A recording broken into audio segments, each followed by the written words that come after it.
Good morning, Horst. Good morning, everybody, and welcome to CVC. Yeah, good morning. We can hear you and see you. Can you hear me? We can hear you and see you. Yeah, good morning. Good morning.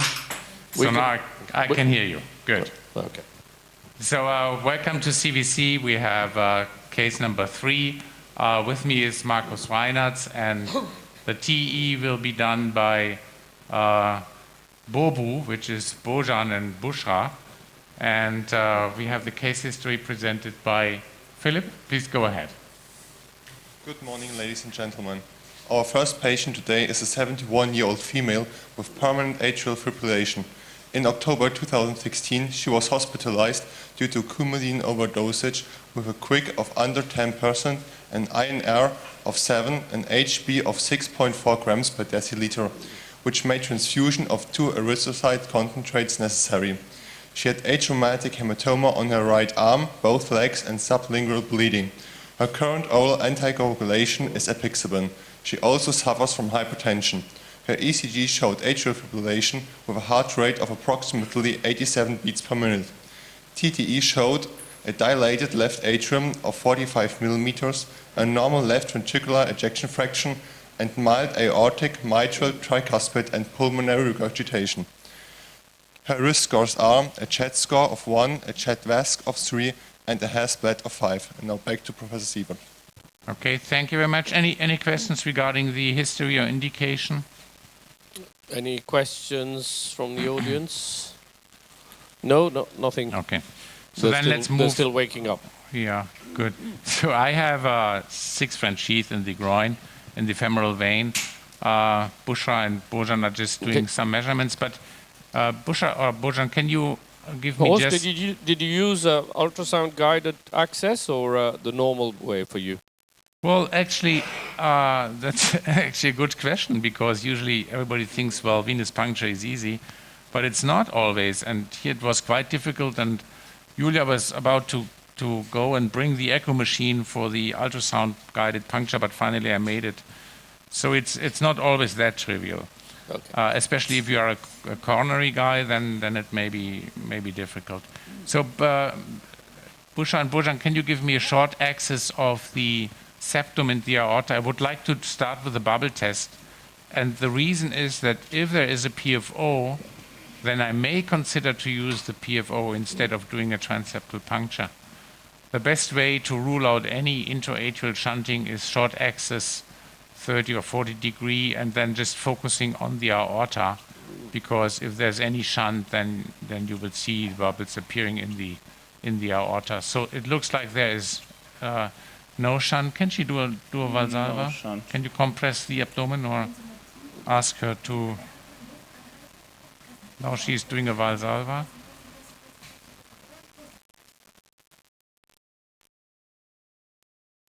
Okay, so there's no shunt. That means we will do a transseptal puncture. And now let's take over the microphone to Bushra and Bojan. Can you please explain what you see there?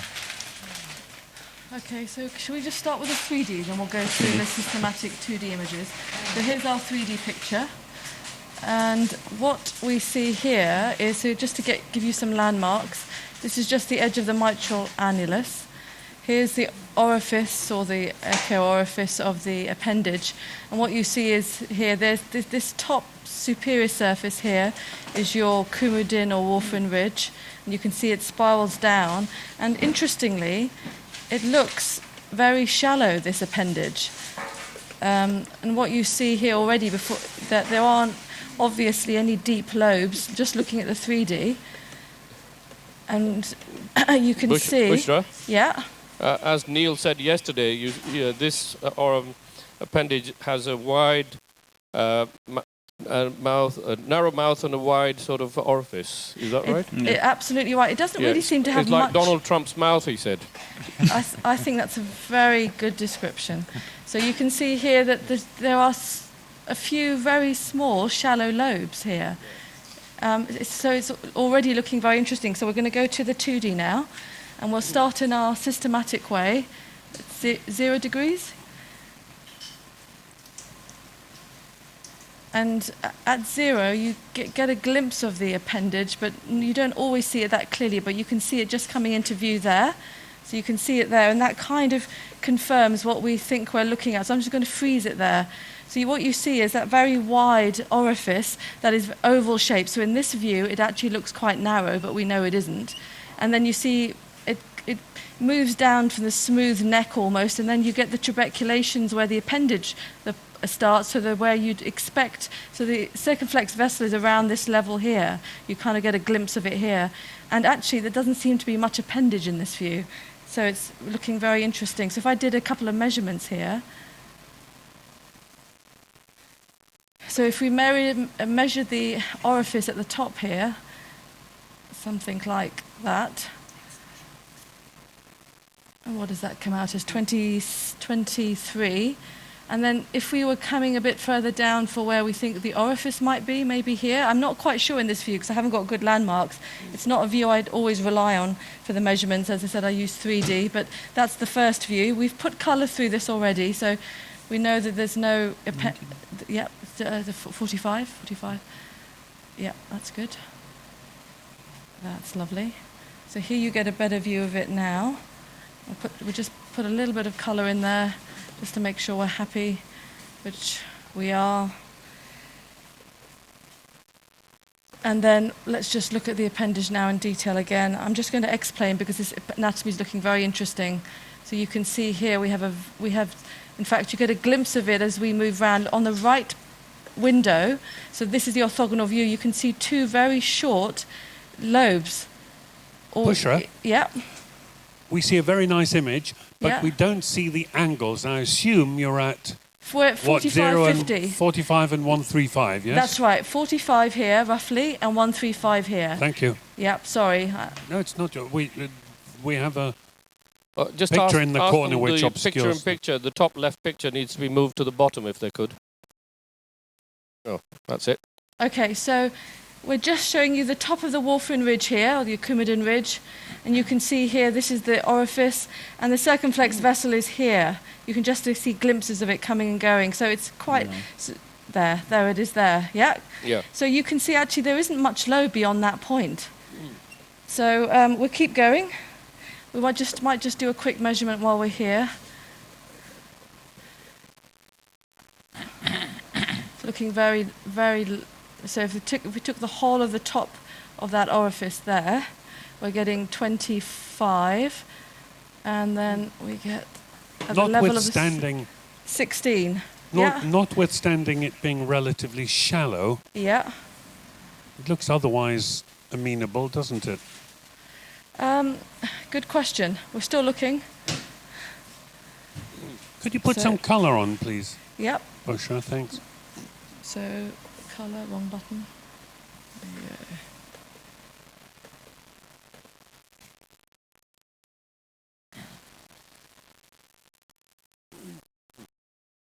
So we can't see much in the way of colour. We can bring the scale down as well. Oh, good, you've done that. So we've taken the scale right down to around 30. So again, we're seeing nothing. And we'll just go back up. Lovely, which you did. And we're just going to keep going round now, if that's all right. We're going to go, we've done 0, 50, now we're doing 90. It's almost closed, isn't it? It is. It's a big, massive mouse. We are and done, it's huh? tiny. Well, my point was going to be that if ever you could stratify a particular appendage into a high risk or a low risk thrombotic category, not sure how you'd describe this. I would. The tiny lobes that we're seeing, if that's the right word for them, trabeculations almost, it seems, are potentially nidus for thrombus formation in a low flow state, I would say, given how small they are. We're just going to do our last view at 135.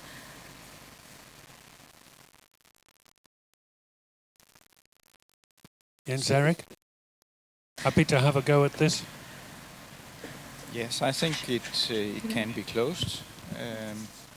It is very funnel shaped, but For instance, an amulet could be a solution for this appendage. Peter, you've had your breakfast. Well, I think it's suitable for both devices, probably.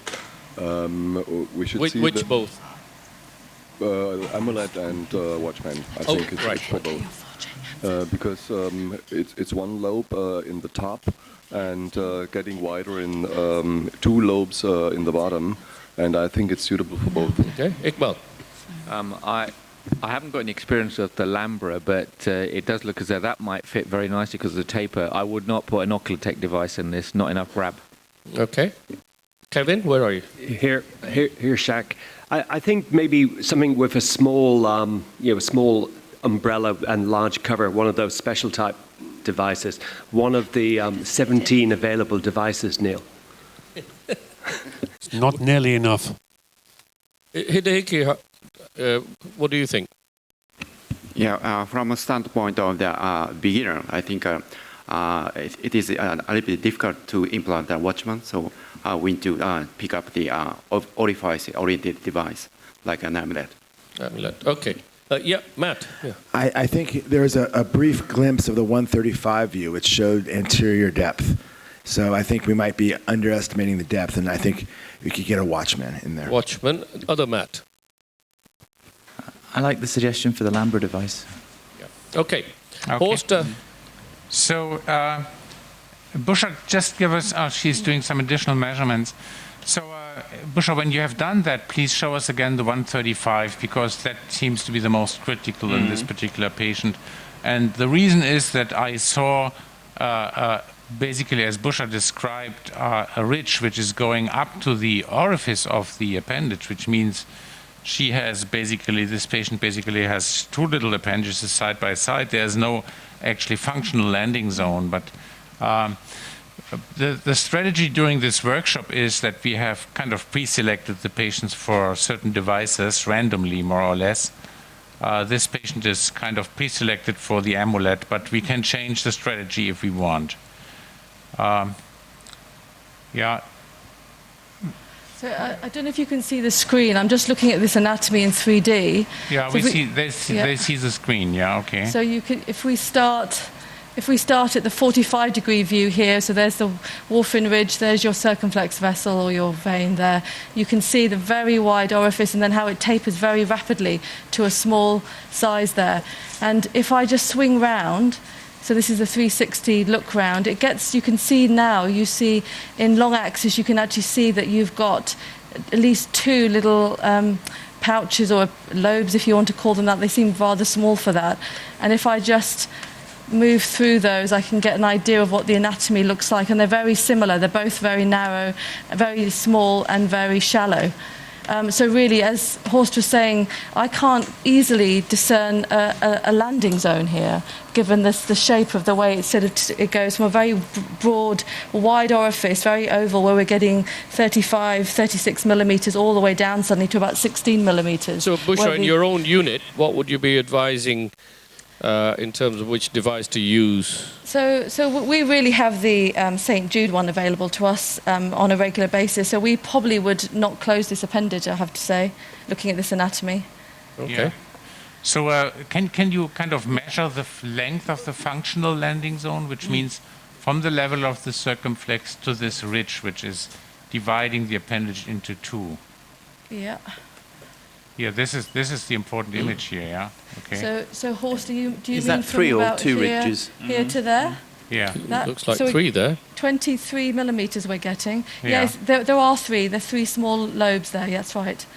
You can see them here. I'll just point them out. Where's Maurice? Anterior here, and then middle and posterior. So the length of the functional landing zone, can you just point it with your arrow what that means? That means from this plane towards to the ridge, the distance. And so that distance is 20. That's the diameter of the landing zone, and now the length of the landing zone. Okay. Peter?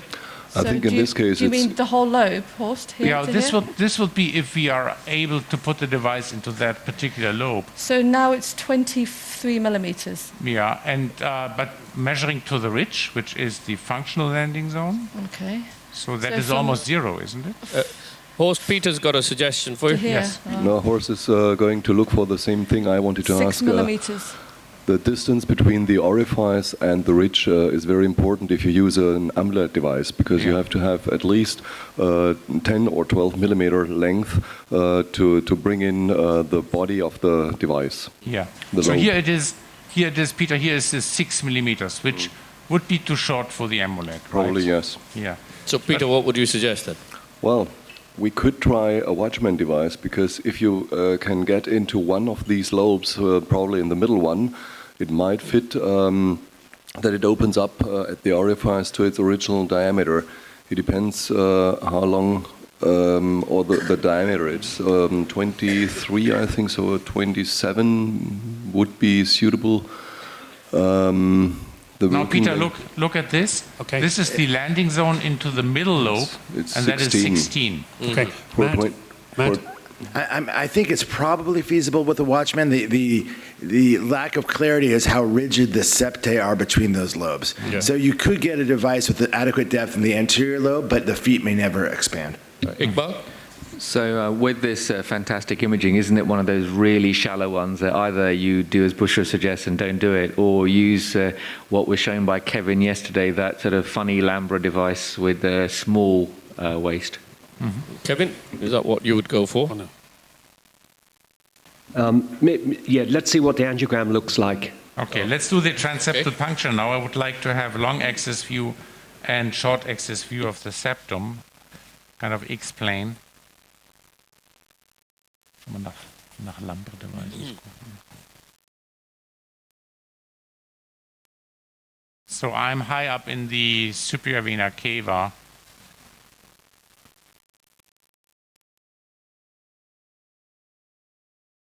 So please also show my hands. Yeah. So the arrow of the needle is pointing towards 5 o'clock. So I'm coming down with my catheter. This is the St. Jude transseptal sheath. You converted, Horst. No. Yes, you did. Well, I thought it's fair enough when we plan to use the St. Jude device, then also to use the St. Jude sheath. Okay, so now it looks like I have lost contact, huh? So, yeah, okay. So what to do when you have lost contact with your needle to the septum? Well, the correct way, of course, is to go back with your wire to SVC. Mm-hmm. And then? Well, try again, of course. Okay. So what I would like to do is I will change the configuration of the needle. Yeah. Because I had good contact with the septum secundum when I was high up. I lost it just because the curve of the needle may not be enough. So let's change that.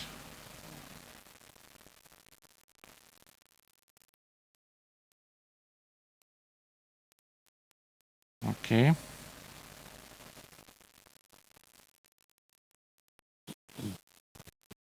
You see on echo, you see the needle or the sheath in the SVC. Horst, have you ever broken the tip off a needle? Broken the tip of the needle? Yeah. No, I don't think so. Well, I'll tell you. Have you? Not so long ago. I mean, it was not a left atrial appendage, but I had a small child with a very tough septum. And like you, I bent the tip of the needle, still couldn't get across, tried several times. And I felt like a sort of break. The needle didn't embolize, but when I took it out of the dilator because I was no longer happy to proceed, just the act of taking the needle out of the back of the Lua lock, the tip of the needle broke off. Wow. So I had better contact initially, but now I lost contact again. So that means I have to do this again. I will give a little bit more bend to the needle. Because I want really to see, if possible, I want really to see the tenting when it comes to the septum. Yeah.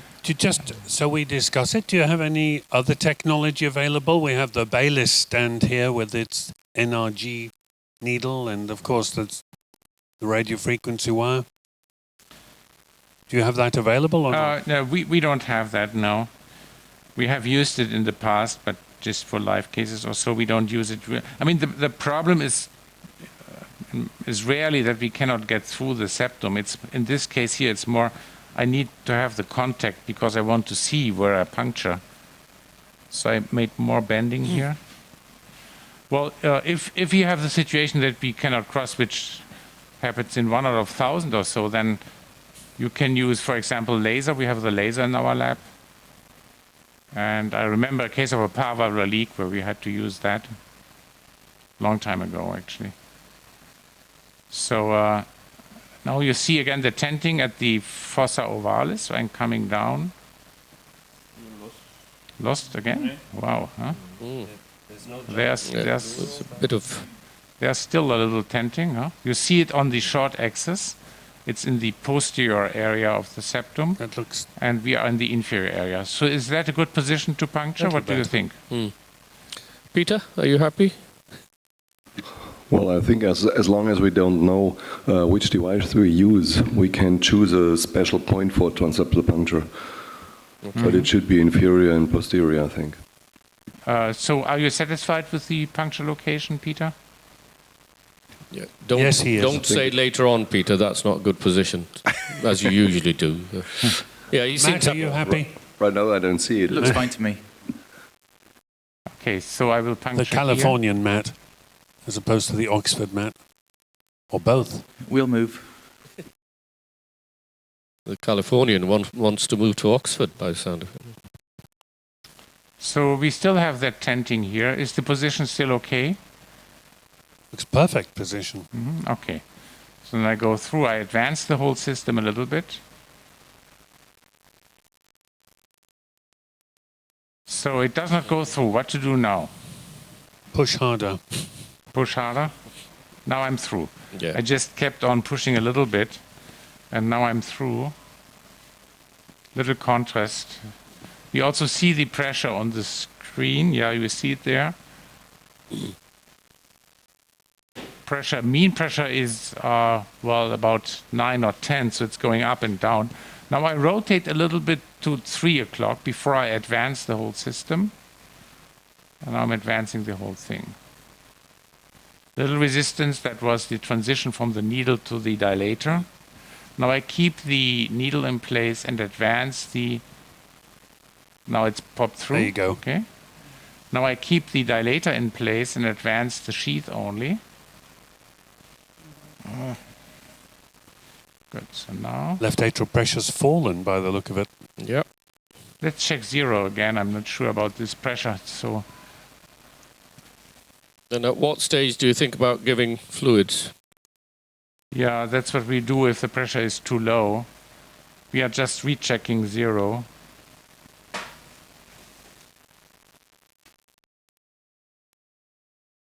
Okay. Let's de-air the sheath, very important, of course. Keeping the hub down, turning the sheath around to make sure that there's no air in the My valve. perception is that Now we will maybe a give few years heparin ago 10,000. may be different for you, Horst, but my perception is that we're a little more assiduous, let's say, about checking the left atrial pressure and giving fluid if the left atrial pressure is low. Roland Rossi, you thought I'd forgotten about you. Roland, in your institution, yes, are you concerned about left atrial pressure and fluid, or not particularly if everything else looks good? we tried to get it between 10 and 20 millimeters. Thank you.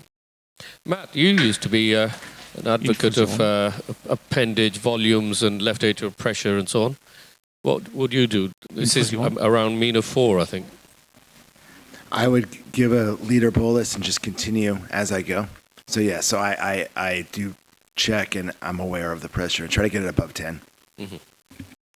So pressure is now changing between 8 and 10. You've got ST changes as well. Oh yeah, why is that?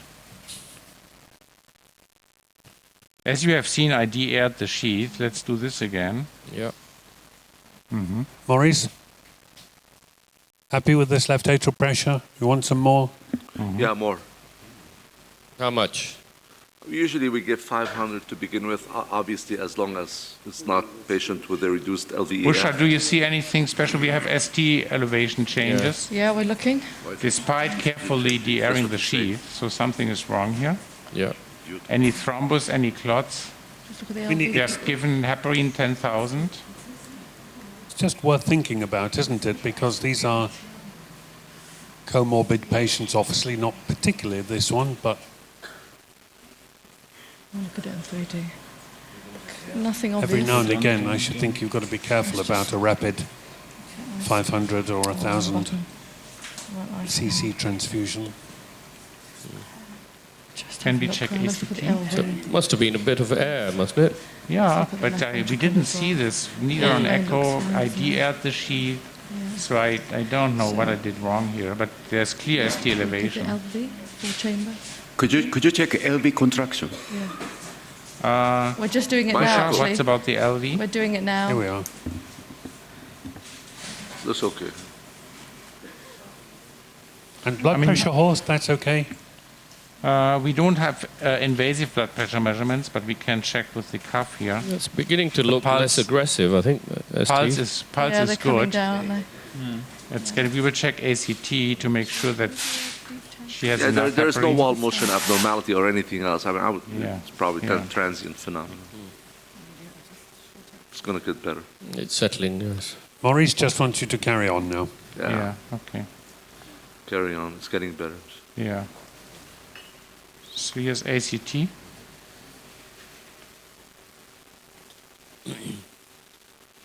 Do you also have an arterial access, Horst? No. We never do this routinely. Peter, do you?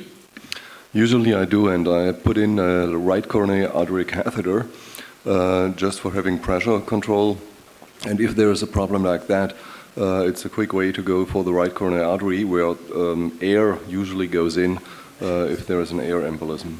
And what do you do if you see air in the right coronary artery? I just inject contrast dye and I blow it out. Okay. Let's just... Roland, do you have arterial access also? Invasive arterial access?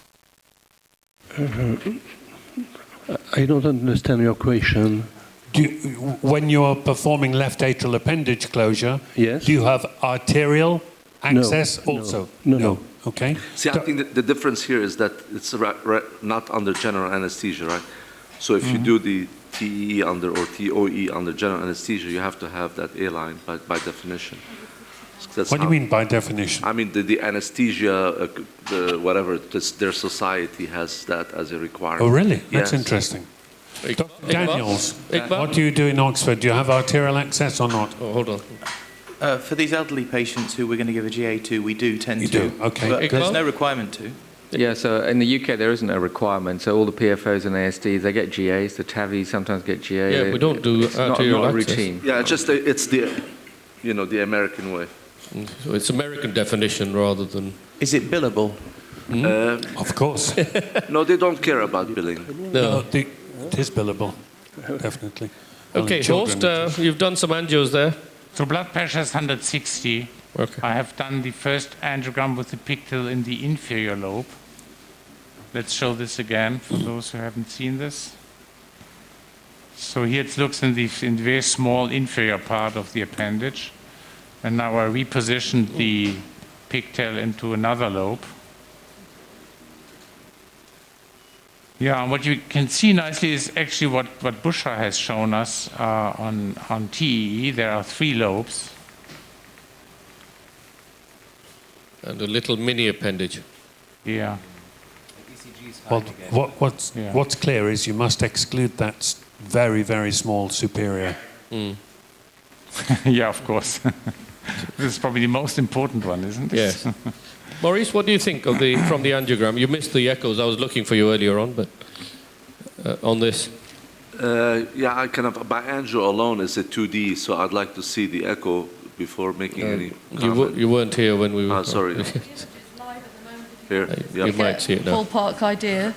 So we've got 45 degree on the left, and on the right you've got your 135 view. So you can see, you can see the orifice is quite broad. It narrows rapidly to a short lobe, and then in the orthogonal view you can see the circumflex vessel coming in here. So this would be our landing zone, and then you can see here we've got 3 very short lobes, and this is the PA, so anterior lobe is here. Yeah, so that would qualify as one of the more broccoli type, where it's kind of broad-mouthed and shallow in depth. The probably challenging one, yeah. And what would you do? I'd probably go with I found the longest, largest lobe, and try to be more proximal than I would. And this, I don't know the number. What numbers did you get in terms of diameter? So landing zone was 23 millimeters. 23. The widest, and then also, so this was in the 135 view, the view on your right. And the longest lobe that we could see when we focused on it was the anterior lobe, which is about 24 millimeters. Yeah, so I would go with the anterior lobe, and I would be a little bit, I think the trick that we have learned is to be a bit diagonal in the sense with the sheath, with whatever device you're going to put. So I think there's enough depth for the width. Using what size and type of device? Watchman? So if I'm doing Watchman, you would have, if you have 23, so you're going to be maybe somewhere between 27 and 30, and you have to be able to find a place where you could put a 30. Okay. So, Maurice, when you look at the image here of the fluoro, you can see that the landing zone has 26. Yes. And the length of the longest lobe is 24. But this is not the functional landing zone, which is it's only 6 millimeters, the functional landing zone. So you will have a shoulder if you're doing the Watchman, but it is a kind of understood shoulder that you have to know from the beginning. Well, the concern is here when you put, I mean, it's a difficult appendage. Yes. If you think about the Watchman, it may be that the distal end of the Watchman gets stuck right here in the distal end, then the proximal part cannot fully expand, and then you have uncovered inferior lobes like here and here. I don't know whether you can see my arrow on your screen. I don't see why this isn't a perfectly reasonable case for the amulet. Yes, Jens Erik, come on. Yeah, I think you could put in an amulet. I mean, Jens Erik is desperate to put in an amulet there. Which size? I would probably have a little bit more measuring of the landing zone. I think we saw from echo diameters down to 16, and now we see on angio 25. So also a measure of the orifice by echo again. Well, Bushra has done all that. But what is the largest diameter of the orifice? We're getting 23, 24 millimeters at the biggest for the in the 135 view, and we're just going to quickly see if we can do this on our 3D. Kevin, it's still okay, isn't it? Yeah, I think it would be fine for either device. I think with the amulet it may be a little more difficult, but I think you could certainly do it with the amulet. Which size, Kevin? I think it's doable with either, but I think also. I think the LAmbre would be if you measure the anterior lobe to choose the actual umbrella and your cover. I think that would be how I'd select the device there. So we've got choice of 3 devices now.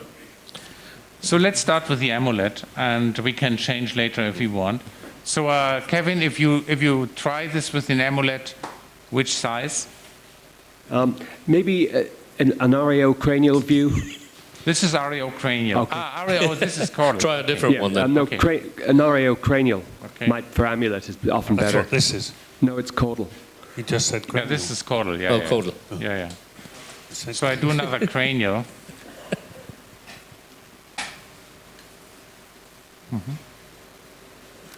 Yeah, you see, the angio is a little bit more, in this particular case, the angio is a little bit more hopeful than the echo for either devices, and I could speak for the Watchman best. Yeah, I mean, the areocranial is always looking nice, but here again, in the caudal view, you see what the problem is, right? The short landing zone. Okay, so we are still not, I still need more recommendations regarding the size of the device. We've got some more measurements if anyone's interested. Okay, Bushra? Jens, go on. So can you see What was the measurement in the RAO cranial view from angio? Okay, let's do that. Neil, what you seem to be more convinced that one device is better than the other. No, not at all. But I'm certainly happy that there's room there for an amulet. I think the Watchman might be a little more difficult, but okay, so here. Because of the depth, more like. Yeah, so these are the ones, the so-called broccoli types, that we do. The sheath should not be necessarily hugging the Coumadin ridge. If you leave the sheath a little bit diagonal, you gain some more space, and the device cants by itself. So this is one where the classical sheath positioning does not have to follow. Okay, Kevin, with those measurements, what do you think? Which measurement do you like? The one between the 22 and 16. Okay. So I think 25 amulet would be a good start. You might have to go down, you might have to go up. Mm-hmm. Jens? 25 or 28, I would like, again, the measurement of the orifice, because if we take a 25, we have a 32 disc, and I would be sure that we reach all the way up to the pulmonary vein ridge with the disc of the device. It looks a little bit large, the orifice. I think the line 27 here is not completely correct. Say again? I've got some 3D measurements. I think it's larger. But 12, yeah. Okay, what have you decided then, Horst? We go for a 12 French sheath and start with a 25 Amulet. I have, there's always a debate about how to exchange the sheath. I'm using the Amplatz extra stiff wire and making a loop like with a pigtail, as you see here.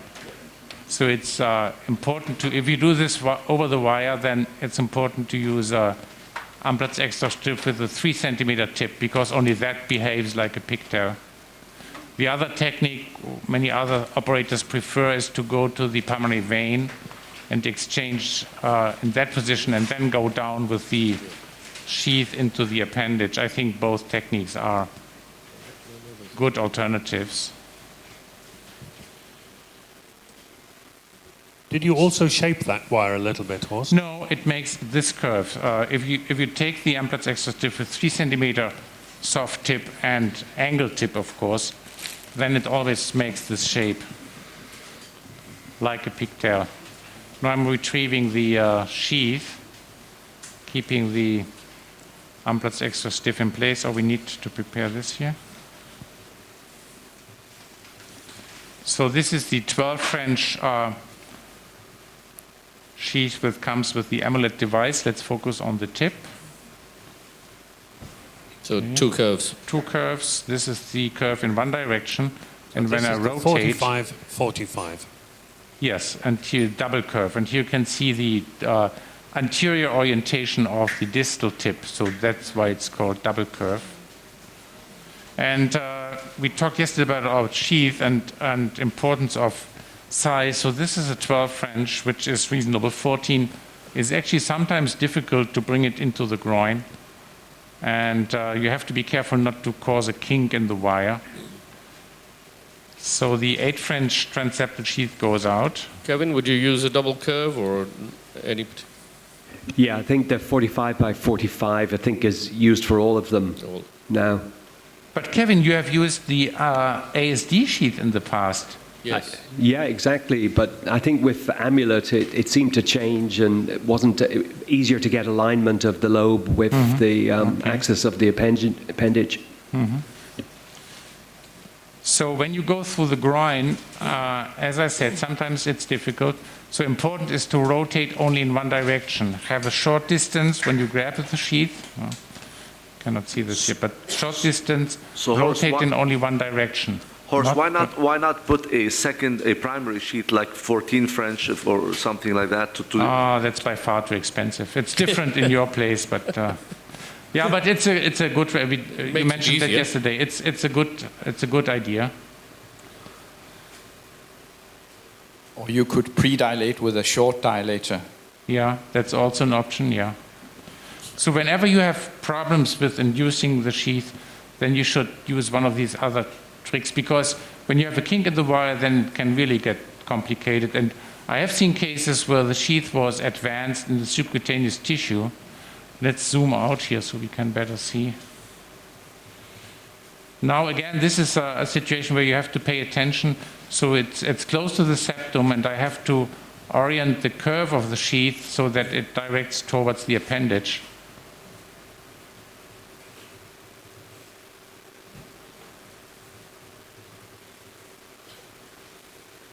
I'm slowly rotating. The thing about the 45-45 is just occasionally you can flick the wire out at this stage coming across the septum. So I'm carefully advancing now.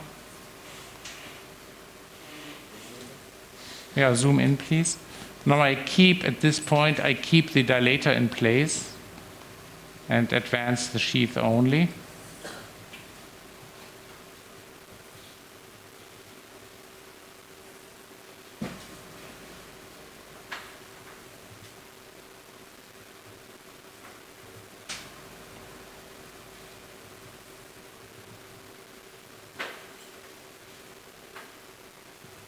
Okay, please note that the marker is not at the distal end of the sheath. There's a distance of about, I think, 4 millimeters. And Horst, I noticed you took the wire out. Yes. I prefer to just keep that in until I get the blood back, but yeah, same. You obviously do it slightly differently. Maurice agrees with me. Mm-hmm. Yeah, sometimes inadvertently, whoever's moving one part or the other advances it, so you always have especially if you work with fellows and whatnot. So you have to be careful about that. I think it's an important part. So there is this little adapter here because the lure lock is different for the sheath and the regular lure lock.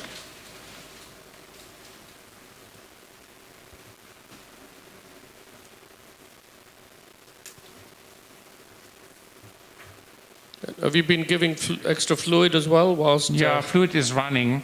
Yeah. And we can recheck the LA pressure. Look at this, huh? Mm. Yeah. Ah. That is the area where Maurice wants to place the distal end of the watchman, right? Mm-hmm. Okay, so let's prepare the 25. Not exactly.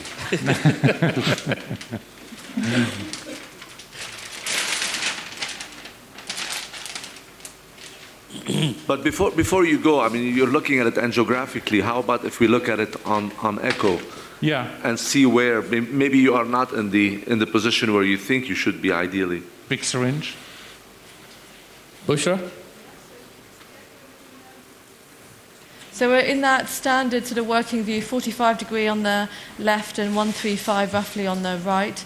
You can see where the sheath is. You can see that it's coming into the appendage. You can see the proximal portion. And we're just looking at it from on the other side. If I can just bring the cursor up. It's going. If ever you wanted. Where is it on the 135? So you can see it just there. Yeah. And it's heading into, we lose it actually, there's a shadowing, we can't quite see where it's placed, and we can see the middle lobe and the posterior lobe nicely, so it must be in the anterior lobe. I mean, looking at the left panel, if ever you wanted a coaxial sheath, that's perfect. I think we'd all agree that looks good. But like we said earlier, if it's Amulet, maybe it doesn't matter, but I'm saying it just in terms of these appendages, you don't always need it coaxial. Sometimes you gain more depth by non-coaxiality. Agreed, and of course we've to advance the device, which may change the orientation of the sheath. I mean, anyway. angiographically it looks inferior, but the advantage of the Amulet is that you can form the ball and then counterclockwise it up to the anterior, which probably has a bit more space. Yeah, my guess is that it is in the inferior, or heading towards the inferior. That's what we saw angiographically. Oh no, the sheath now is definitely in the superior. When you look at the look. Yeah, we can't even sort out whether it's anterior, superior, or inferior at the moment. Look at this very small 2 millimeter appendage Neil mentioned initially, which is so important to close, which is 2 millimeters, just proximal of the distal end of the sheath. And please keep this in mind, and I will go back to the areocaudal angiography we did initially, which was this one here. So, in the 3D image, can I just show the 3D image? Yeah, you can just see a little bit of contrast going in. Yeah. If you're looking at... It's the usual, the angiography, and I know, of course, you must use the pigtail, but the angiography, for me, is always better through the sheath than the pigtail, because the side holes of the pigtail, of course, are well proximal to the actual... So I'm just de-airing the Amulet comes preloaded in contrast to the ACP. So I'm just... Why must you use the pigtail for the angiography? No, I'm not saying you should use it for the angiography. I mean, you must use a pigtail to engage the left atrial appendage. For maneuvering inside, but not... Yeah. Rather than just going straight with the sheath. With these images, haven't we found that there is now a small landing zone to tether something in? It's looking a better bet now than it was before. So I think the angio and echo do match now. I think we are in the superior lobe, and now we've got a landing zone, hopefully, in that lobe. So I have de-aired the introducer delivery system. And can you flush from here?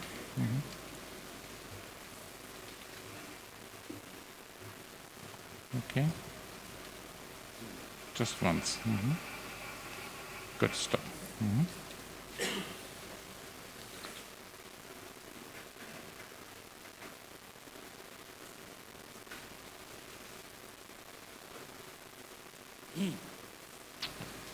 So I'm advancing the Amulet device.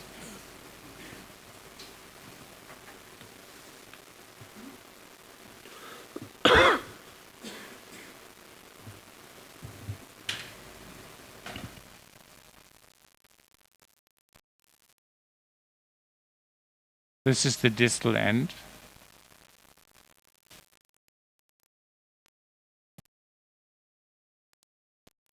And now I will deploy the device. Horst, I take it you gave your usual 10,000 of heparin? Yes. We checked ACT at 350 is ACT. We checked this after having these ST elevation. 350. Which is going totally... Yeah. ST segment is normal now. So, Horst, with this very small appendage, are you actually pulling the sheath backwards a bit, or are you pushing forward with the device? Well, I'm pretty far distal, so what I'm doing is I keep the device in place and pull back the sheath, because this small lobe is certainly too small for the device in any case. I would like to see this little ball, and now ask Busha where this ball is. Yeah. On the right image? Please, could we could we see echo in big frame? Thank you. Rolling their probe there, so you can just see back slightly. That's it. Stop there. You can just see the ball is sitting here. We did have a slightly better picture, but it's there, and it's definitely in the superior lobe. Which would be too small to expose it there, so I have to pull it back here. The whole system, yes. Oh, it should be more proximal. That's better, yep. You can see it there. It's come back up slightly. My guess is that this will be not possible with this device, but let me continue to try.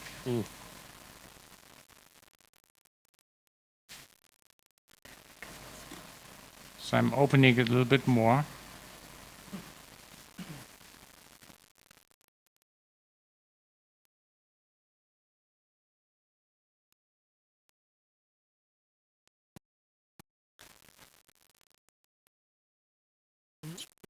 If we have fluoro image as well, please. And echo, yeah.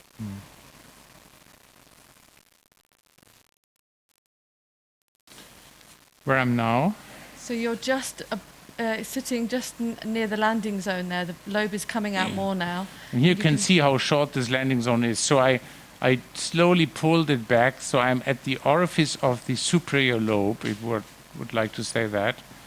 but I'm almost out of the appendage. So that means there's almost no space to place this device, right? Let me try pushing a little bit more. So I'm keeping the Jens, sheath. what do you think, position-wise? I think if you look at the transversal view on echo, it looks quite okay. I will try to expose the lobe and re-evaluate again if it's too proximal or if it's okay. I think in the short axis on the left side of the screen, I agree it looks good. When I look at the right side of the screen, which is the 135 degree, there's some overshadowing by the sheath, but there seems to be a big gap at the inferior edge, right? And this will be the problem here. But it's, with the device only half out, it's, Yeah, so I'm slowly exposing it. And you can see the relation to the circumflex is okay. You are distal to the circumflex. Just remind us, Horst, is this 25 device or which? 25, yeah. Wow. You see what happened? Yeah. Can we see fluoro? Make it bigger. It's completely tilted, huh? Yes.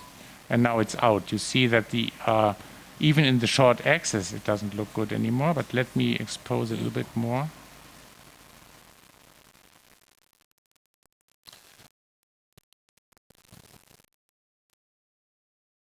So Maurice,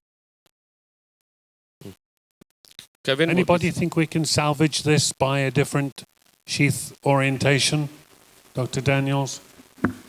Or are you resigned that this is not an appropriate appendage or not appropriate device for this appendage?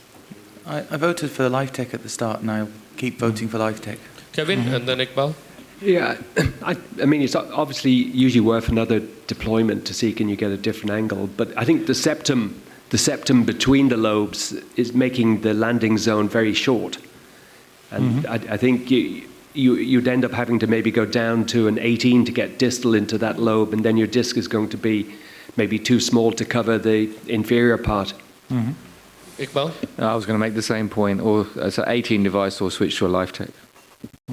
Okay.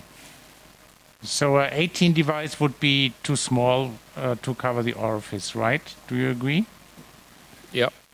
Here you see again on the 135 that the lobe is actually outside, at the inferior edge it's outside of the appendage, and that is just because of the ridge between these other lobes. Okay, so Horst, just talking about the 18 device, that would add to what, 7.5 or something to the disc. So it might sit slightly inside the ostium of the LAA, but it might still be above that little micro pocket. Worth a try? Yeah, okay. Let's go for the 18 Amulet.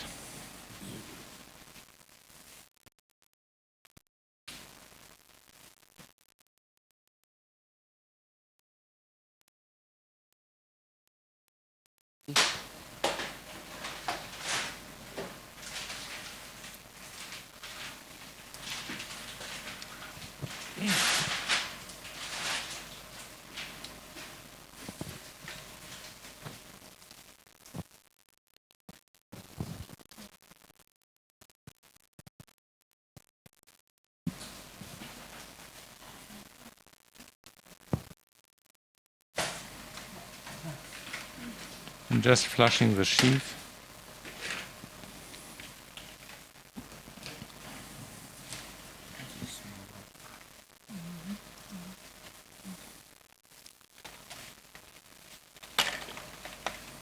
So what will you do with the distal part of the sheath? Reposition it, or how would you do that? Let me check with Angio. I think I'm still okay.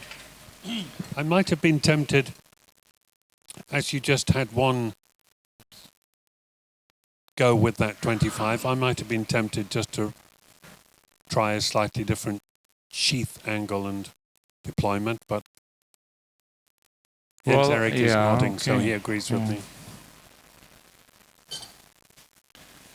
I didn't know what to do differently because I was in the anterior lobe. I pulled back until it jumped above this. But the orientation of the device, yeah, in the short axis at least, didn't look quite right, and I just wondered if you might have been able to influence that. J1, any thoughts? I think you came in a bit late. But I totally agree with the proceedings now, because 25 is too big, and you have to go to the superior lobe, because behind the neck, just at the moment of separation of these two lobes, there's a strong angulation, anterior angulation of the appendage, which resulted in flop out over the circumflex artery. I think this is a good option to try 18. Okay.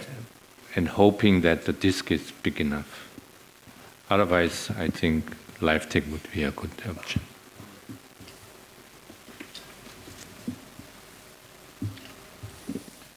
Just de-airing again. So, Jaiwan, which of the 17 sizes of the Lifetech device would you choose?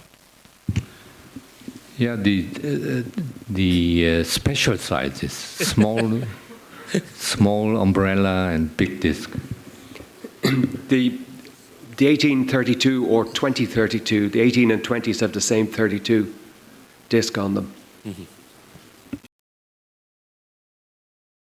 Certainly got bigger choice. Okay, so let me start more distally. I'm rotating counterclockwise. I think I'm now at the orifice of the superior lobe.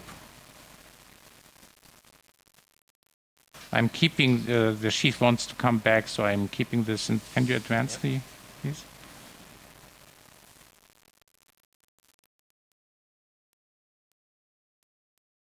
Stop slowly. Mm-hmm. Okay. Mm-hmm.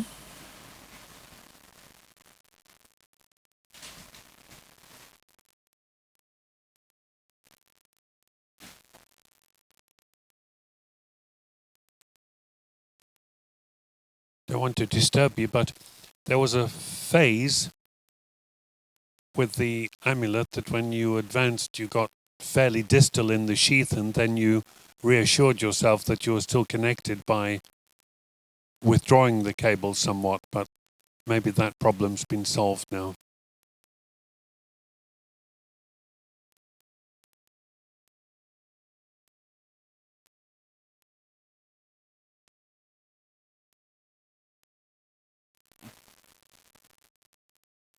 Okay. Echo looks. What do you think? Better. Looking certainly. better. No. No, there's something not good in the echo. So on the well, the short axis. On the 45, it looks not bad, but on the 135, you can see that actually, first of all, it's not covering the posterior or inferior lobe as Horst had already predicted, and then also that we are above, a little halfway above the landing zone. Yes, it's much So we are actually touching the ridge between the different lobes with the lobe of the device, and we still have a gap. So there is no compression, and I cannot advance the system deeper into the appendage. What I could do is to try to put the device in the superior lobe, but I'm assuming for the superior lobe it will be too big. Let's see the disc, Horst. Let's see the disc.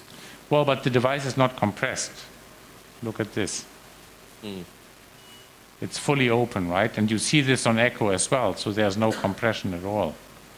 So I would not be able to leave it there, leave it there, right? Okay, Jens, what now? I think the orientation now of the lobe is okay, but obviously it's too small. But if you had the same orientation with the 25 device, of course now you are in front of where the appendage divides into the three lobes.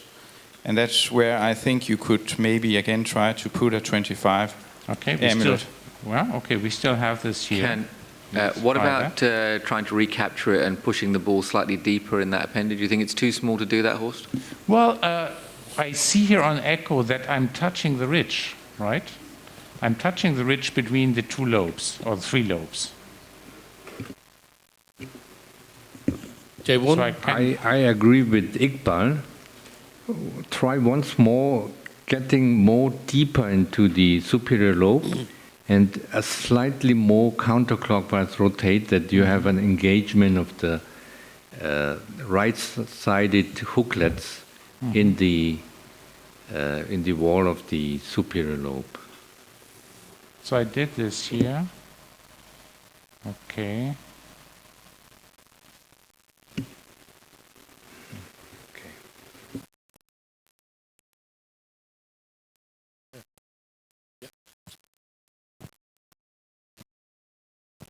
This is very strong anterior.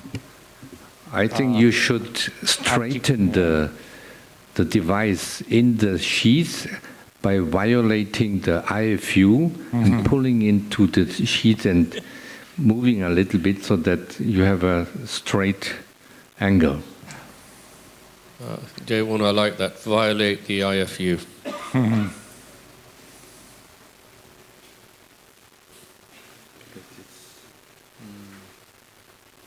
Up. Yep. Oh, it's far out, huh? Okay, so let's try once more, then we retry V25.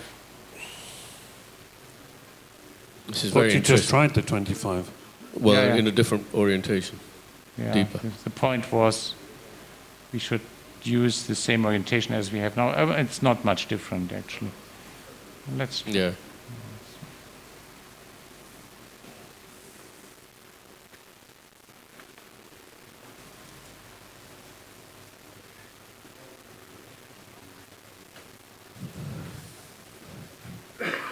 Now it's far in.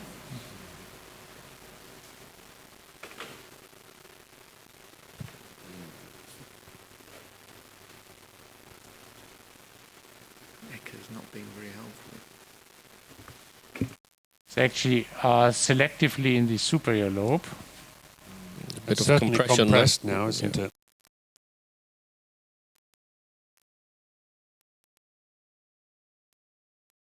That looks interesting, huh? It looks very interesting on echo. What did you say, Bushra? It looks even more interesting on echo. I can't hear Bushra. Interesting as well on echo. Oh, all right. Well, we see the disc is probably too small, but can you go to 9.9 again? Yeah. Little angiogram now, I think. Yeah, it's too small, huh? You see the gap at the inferior edge. Yeah. That's small. So Superior now, Wilson lobe is Jens, still patent. what would you do now? But this is still the 18 device? Yeah. So I would go again with the 25. I would expose the lobe to the ball configuration before I was in the superior lobe, just in front of where there are this lobe division, and try to have the perpendicular orientation of the lobe. So everybody agrees that the 18 is not an option? I would tuck very gently.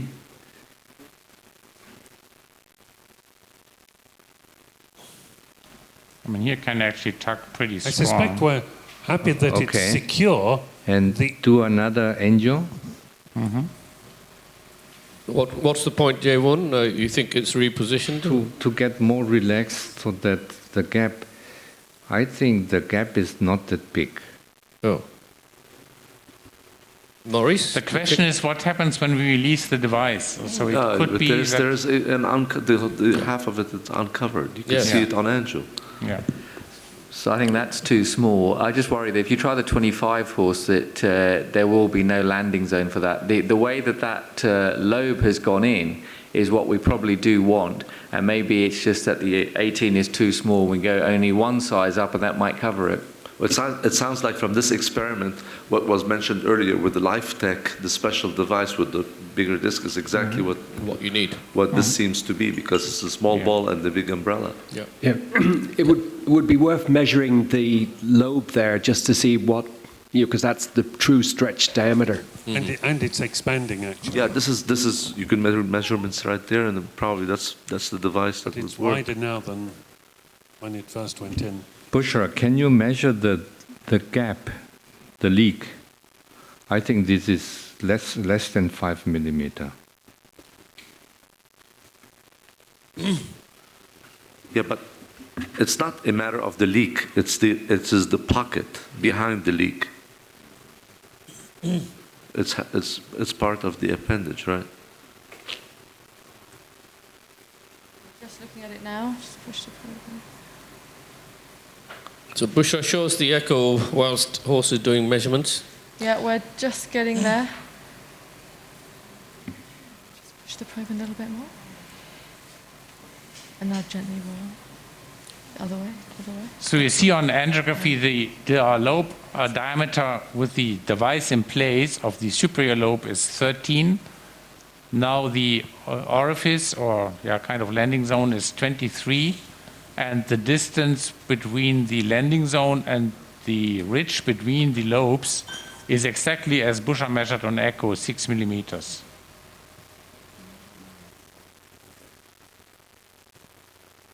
So maybe a 1630 Lambre.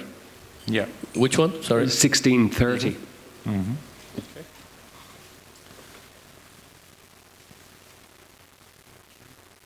So not those the 1532 then, which is the one you suggested before.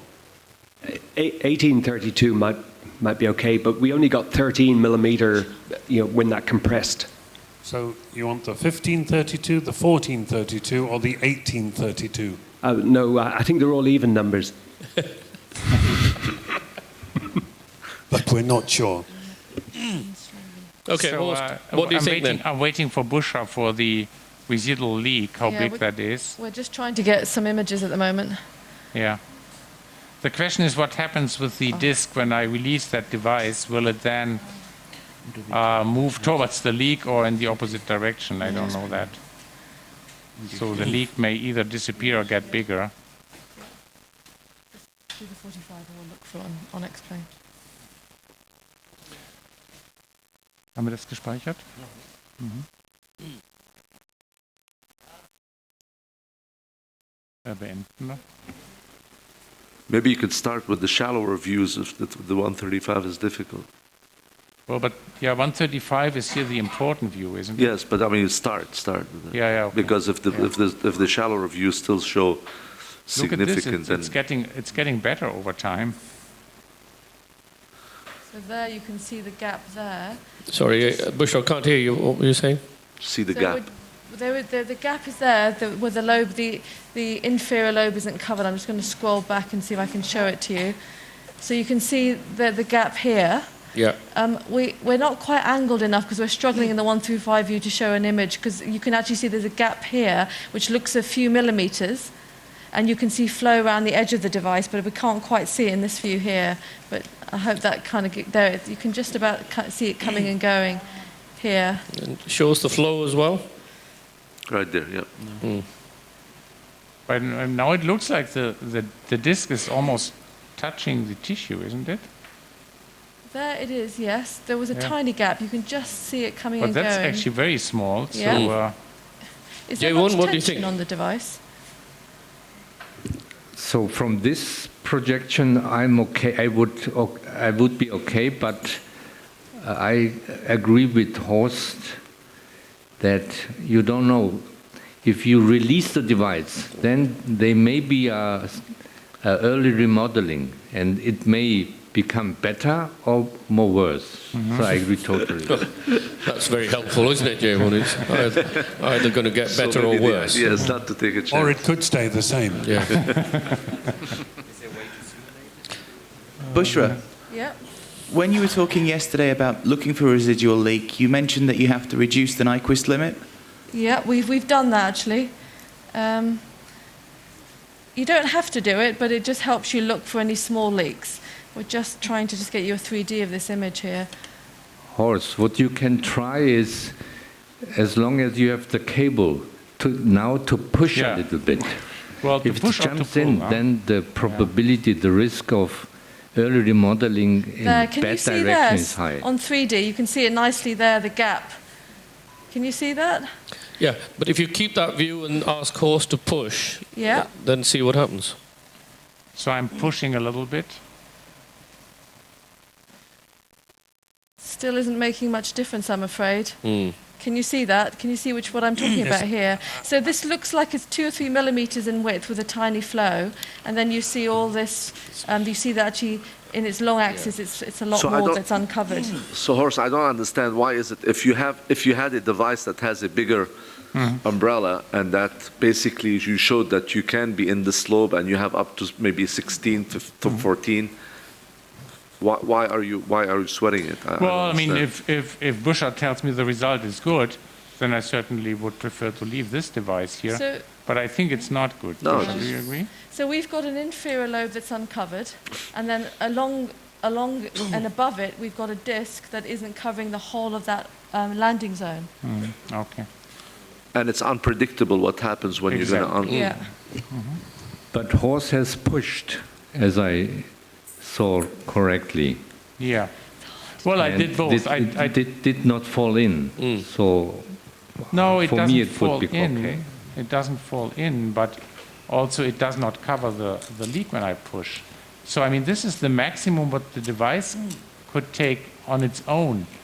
This would be the best position the device could take. So even though the remaining leak will be significantly less than 5 millimeters, so this is a condition where you in Watchman implantation you very often you have. Well, that's not exactly true. I this is double hypothesis, not once. I mean, you don't know what's going to happen. You can't make that statement, I don't think. Matt? And I was going to say that the point that it is 5 millimeter, 3 millimeter, or 6 millimeter is not the issue to me. It's the fact that there is an uncovered lobe. Okay, Matt? P? I think there is a difference between a residual leak with a Watchman and leaving the lobe partially uncovered. There's a difference. So here, this would not be acceptable for a Watchman result. I would. Okay. All right, Horst, what are you going to do then? I will exchange for a Lifetech. Yeah. Does anybody know whether we can use the Amulet sheath for the Lifetech device? I think we can, right? Kevin, do you know? I haven't tried it, but I see no reason why not to. Yeah. Yeah. Why would you give up a good sheath position? Yeah. Yeah. So then let's. What do we have? Which special sizes? No. There's no cable, so we have to open that one. J1 and Kevin, what size LAmbre would you like? The special size with the smallest umbrella. I think this is 18 or 16. 1630. 1630 or 1632? No, 1630, and then the next is 1832. 16. So there isn't a 1632 then? No, maybe there should be. That would be 18 then. Well, the smallest one is in 16 by 30 and then 18 by 32. There you are. Yeah. So which one? Take the biggest. 16. Yeah, Kevin? 16. Yeah. Okay, we seem to have agreement. Simon so Lammer, we will prepare the device. Would you go for one lecture until we have prepared the other device? That would be helpful. Yeah? Okay, good. So we'll start. Thank you, Matt, for your patience. That was a good case to start with, Horst and Marcus. Nice to see you there. Welcome back. So with me is Yatin Lam now. He has the largest experience in the LAmbre device. We have used the 18 by 32. So that means the diameter of the distal part is 18. This one is 32. This device has to be carefully flushed with a pressure infusion line, and you have to use this pressure infusion during the procedure. So I'm just pulling it now back into the... Horst, did you say this was 18? It's 18 and 32. Okay. What made you change up to from 16? That was Yatin Lam. Oh, and why? Why? In this case, because you measure the ostium is around 25 for 18 device. When you implanted the disc will be around 32 because it is like a satellite disc structure, so it will curve inward. So it will lose maybe 3 to 4 millimeter. So after implantation, the disc, if you measure the longest diameter, will be less than 32. So based on the osteo measurements, I think because if you choose 18, the cover will be 2 millimeter larger, then the chance of better seal the ostium will be higher. This is first in man because, as I understood, nobody has ever used the Lifetech device with an Amulet sheath. Yeah. It's a fusion procedure. Yeah.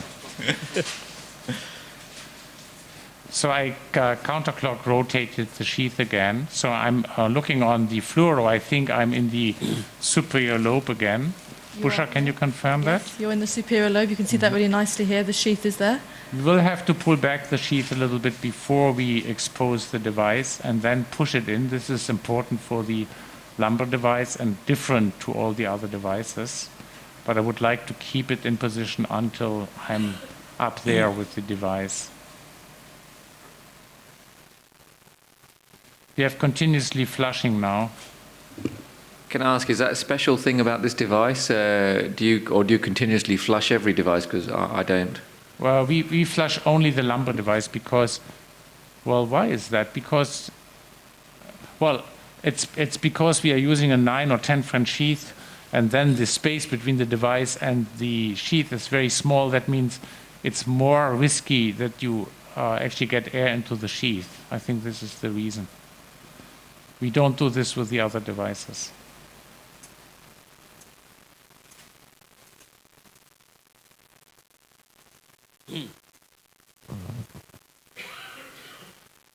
There it is.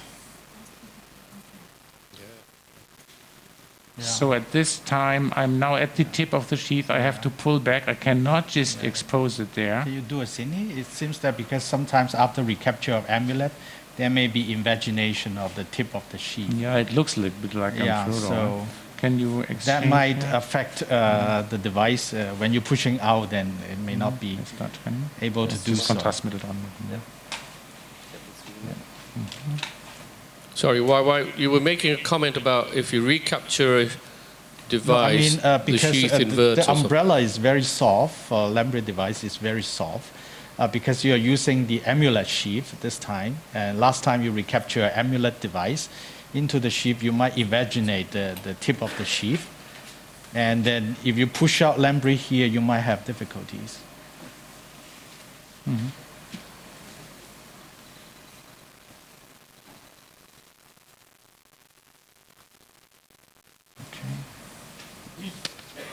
I think it looks okay. Huh? It's What do okay? you think? Yeah. Let's center this. Yeah. Yeah, that's good. You can go deeper. Mm-hmm. Yeah. Can we go deeper? Huh? Yeah. Yeah, here, deploy here. That'd be nice. Is it very difficult to push it out? Oh, it looks nice. Mm-hmm.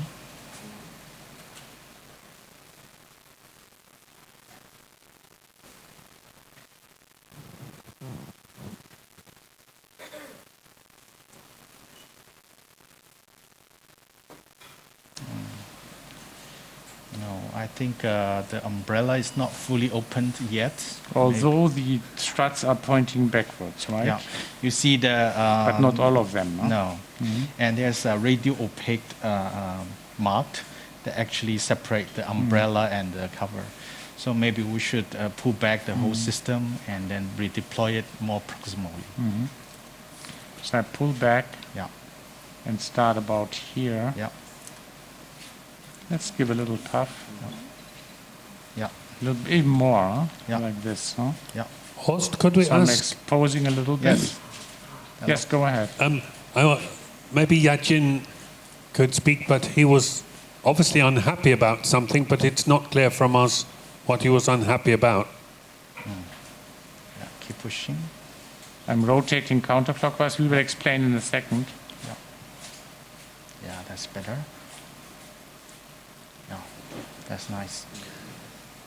I think why you were not happy about the umbrella not fully opening, is that correct? Yes. Previously. Now it's very nice. Now it's fully opened. Okay, so let's go back to the Cineron before. Oh. No, before was this one. Yeah. Okay, can you explain what we didn't like? Usually you see there's tiny radio opaque dots in the umbrella. It signifies the lower end of the umbrella. When it fully opens, it should be at the same level as the radio opaque mark. Can you use the cursor at all, Horst? It's an important point. Our cursor here is the Philips cursor, which is cursor. Oh, there's a cursor, but we have to.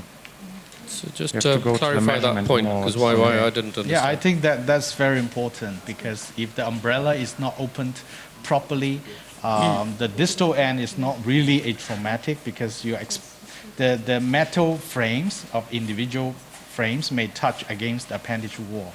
I don't know whether you can see this cursor. Yeah, we can. Okay.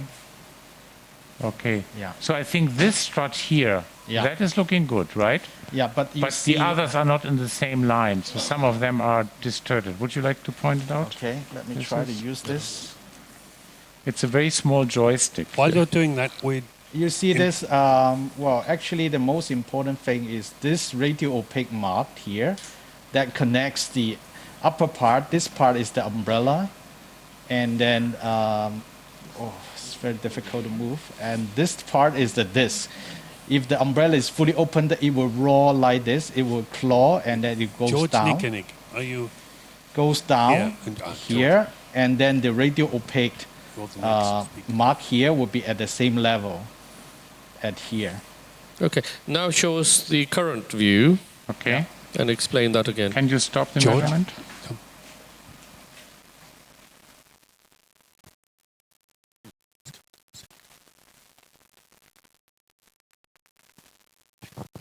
Let me forward it first, right? You see these tiny dots are actually coming down. And now all of them are coming down. Yeah, This but is the not difference. yet the radio-opaque mark is coming out yet. And then you have to keep pushing at this juncture. I don't know if you can notice there's actually a radio-opaque dot inside the sheath. There's too much contrast in there, but yeah. Let's just move on a little. Horst just be we're quite a bit behind, and we have to get Dr. Nikinig to the airport in time. So Okay. So, okay, let this run.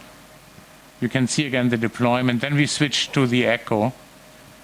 And I think then we are almost ready to release. The echo looks good. So there was a next run as well, wasn't there? Now you can see all the, this is the it's current. pointing down, All of them and are then you pointing see down. the radio-opaque now dots we coming see it, out. yeah. And these tiny dots actually form at the same line Yeah. as the radio-opaque dots. Mhm. Here it means the umbrella is fully opened. And the distal end is completely atraumatic. Okay, got Is you. there a bubble Switch there? to the echo. Huh? Is there? Is there what? Bubble. Bubble. Bubble? where? Well, I asked Yeah. distal appendage. Yeah, there's an air bubble. You see All that? right, yes. Okay, it will stay there. Okay, let's look on Well the echo. spotted. Okay, so echo here you can see that the device looks lovely in the 45-degree view, nicely sitting in at the lobe level where we want it to be, most of it below the circumflex vessel. You can see that the disc is nicely covering the orifice.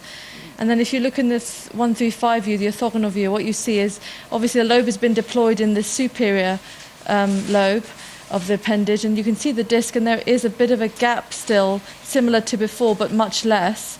But the device does seem to be under tension, the disc. You can see that concavity as well. So if we're happy with that, there is a small gap. I don't think it's fully covering the appendage as it stands. I'm just going to show you a 3D of that as well. Let's do an angiogram. And you can just see there on 3D that there's a slight gap at the back there. Not much on the fluoro. Very small Okay. gap on fluoro. You see Okay. that? Can you make the fluoro big? Can you show some colour, Bushra? Yeah, it's much less than it was from previously, but there is a tiny gap that you can just see around the back there. Okay. Okay, but I wonder whether that will disappear once you release I it. think once you release the device, it would disappear. So let's release now. Can you measure the diameter of the disc at 135 degree? It just shows that it shortens by a few millimeters. Yeah.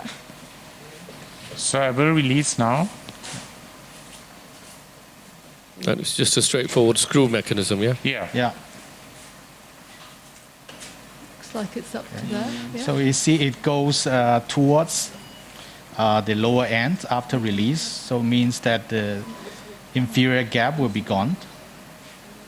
something is going through, but we don't know whether it's going through. The edge, it lies nicely upon the edge of the orifice. Does the 3D look any different, Bushra? Yeah, so you can just about make out the edge, and actually now on release that disc is actually touching the orifice wall there. So let's just check it on 3D. It looks like an excellent result. Yeah. But Horst didn't check the tuck test, but I presume it is very stable. Well, I know this device cannot embolize, right? Yeah. even Maurice is impressed, I think. Yeah. So Maurice? Okay, so we're going to say well done, team. Yeah. Thank you very much, and move on to the lectures.